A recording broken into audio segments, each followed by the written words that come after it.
listeners.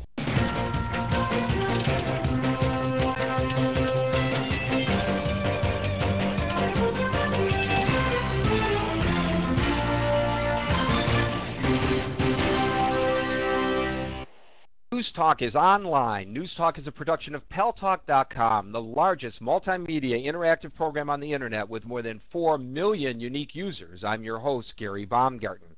Well, in a few minutes, we're going to be talking about Hillary Clinton's plan to mandate health care for all. But for those of you who cannot afford health care, we're going to teach you how to self-medicate. It's not really what it's about. But Fletch is here. You're from AOL City Guide. AOL City Guide, yes. And you've been doing this, sponsoring this contest for bartending. Yeah, it's America's Hottest Bartenders. What we did, we went through the country, picked out America's hottest bartenders from a lot of markets. We've had the users vote on those hottest bartenders, so it's not necessarily how well they can make a drink, but how pretty they look. And we've supposed to look like Tom Cruise flipping the stuff and. If they want to put some of that flair in there, then that's great. But it's mainly just kind of a visual. You look hot. You're a hot bartender. But we've had over 71 million votes so far, and the voting closes tonight. So do people show up at these bars for the drinks or for the eye candy? No offense. Well, I think they show up for the drinks, obviously, just to have a good time. And the bartenders, I think a drink tastes better if the bartender's better looking. No offense to some of my dive bar friends, but. Some of my favorite bars are dives. Yeah, well, there's a guy in Chicago, Kenny, at the art bar there, and he's a great guy, and I like him a lot, but not necessarily make it into our competition. Right. So before we let Parker introduce himself and make us a wonderful drink right before the eyes of our audience here, how do people, they still have opportunity to vote? Yeah, the voting closes tonight, so you can go to AOLCityGuide.com, look for the hot bartenders on the screen, and then just vote for your favorites. So it's getting down to the wire. Yeah.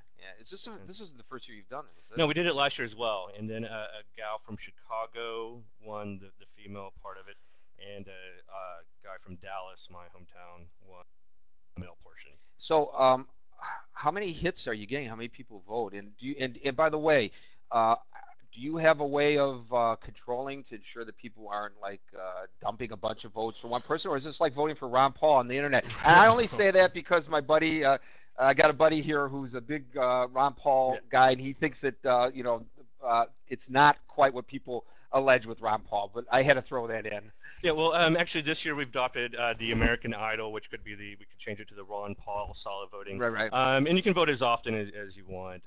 So it's not scientific. No, there's no scientific. Like making a drink is probably more chemistry and science involved than our voting methods. But for this case, unlike another program we do called City's Best, where we pick actually the best bars and best restaurants on City Guide, this is pretty much if you like it, click, and if you like it a lot, click more. Yeah. What makes a good bartender besides looking good and making a good drink? Well, I think makes a good bartender are if they can listen to you. Because Parker will tell you that it's part psychology, part like knowing actually how to mix a drink. And I think when you go and order a drink, they don't make you look stupid or sound stupid. If I go up and order, can I have a purple monkey, and they're like, what is that? If they can just kind of go along with it and say, hey, what's in that? I'll make it for you. That sounds great.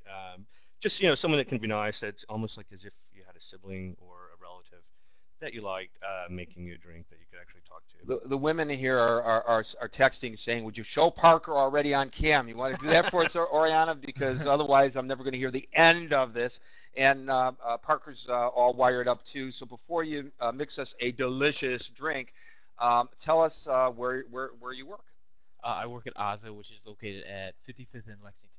In beautiful Manhattan. Yes. We got a worldwide audience here, so they Yes. might not know where exactly that is. And what kind of clientele do you have there?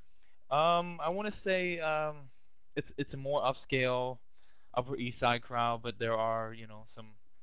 It's starting to catch a name, and so it's starting to bring in Upper West Side, Lower East Side, Right.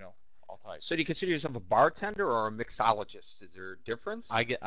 I think the mixologist is the one that actually creates the drink. Right. So and I'm not that. So So when I come I'm to you and just- I ask for some esoteric, do people try to stump the bartender and Yeah, toss? of course, Yeah. of course. You know, and it's like, you know, and they actually get off on that. You Yeah, know, and is it's that like, nice? you know, Yeah, I'm yeah. like, Are those locals or okay. people from out of town? Usually out of towners. Really? You know, or they try to argue the bill. You know, oh, this doesn't cost that much, or you know, and stuff like that. It's like, yeah, it does.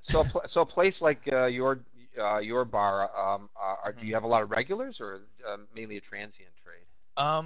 I'm starting to get a lot of regulars. They're coming in, ladies, to see you, huh? Yeah. So so let me just ask you, a guy like me, you know, I'm divorced, you know, hard up and all that. I should, instead of hanging out with a beautiful female bartender, I should be hanging out with a good-looking male bartender like you, yeah, because you should be friends with me, right, because then I can introduce you to all my your female fans, customers. yeah, all your fans, right? Yeah, all my fans. Yeah. So, do they come up for the drinks, or they try? You know, I mean, they ask you for your number, or how does that work? I get a lot of questions about the tattoo, Uh-huh. which you know I'm just kind of like, you know, I tell them and they're like, oh, you know, because it's not something exciting, Uh-huh. you know, or something like that. But But it's okay for a woman to ask a guy about a tattoo. If a guy asks a woman about a tattoo, is that Yeah, like right. not allowed anymore? I think it's allowed. Why Okay, not? okay, I'm just curious. You know, Hey. proper etiquette is on and all that. Okay, so you got a lot of fixins here. You want to show the fixins? I know Sure. we got a very small studio here, but we do a real good job of getting everything on cam. So We're gonna go I- non-alcoholic. Also. we're going non-alcoholic. Yeah, Oh, so I'm not self-medicating today. Yeah, Okay. unfortunately. All right. So I have some stuff already pre-mixed, so Right. I'm What just gonna add. what do we? I just mixing have and a adding? couple. I just have a couple of juices. Add a little bit of whole milk, kind of like a smoothie. Mhm. You know, something very simple. Throw in some ice. I guess it'd be work appropriate. Yes. That's right. Around here, you won't get you fired know, for this. No, believe me, here nobody's going to get fired anyway. And if it tastes bad, just say it tastes bad. I know I will. I'm very honest about this stuff. So what are we calling this? I don't know. What do you want to call it? I'll let you taste it. Okay. I'll let you be the guinea pig. It's got a good nice, aroma. good aroma. Yeah, Do I have to put my finger out? Yeah. Sure. yeah, News Talk Tino. No, kidding. This actually is very good. I like it. Not bad. See, he doesn't just look good, but he makes a nice drink. So if the ladies try or it. the guys want to vote for you, how do they vote for Parker? So go to alcityguide.com, look for the hot bartenders that's on the page, and then it'll take you to the page where you vote, and you just click. And some people just click a lot Tap apparently. away. Yeah. By the way, your namesake was on the other day. Chevy Chase. He was. He was Oh. on. He was Oh, live wow. on Pell Talk. Yes, we do a show once a month called the Late Net with Ray Ellen. We do it from the Gotham Comedy Club, and he was our headliner. And he wow. asked why you weren't there. Yes, why I wasn't there. Did he happen to say about Zach Brandt being the new Fletch? Oh, is that right? Well, it was supposed to be Affleck, and then I think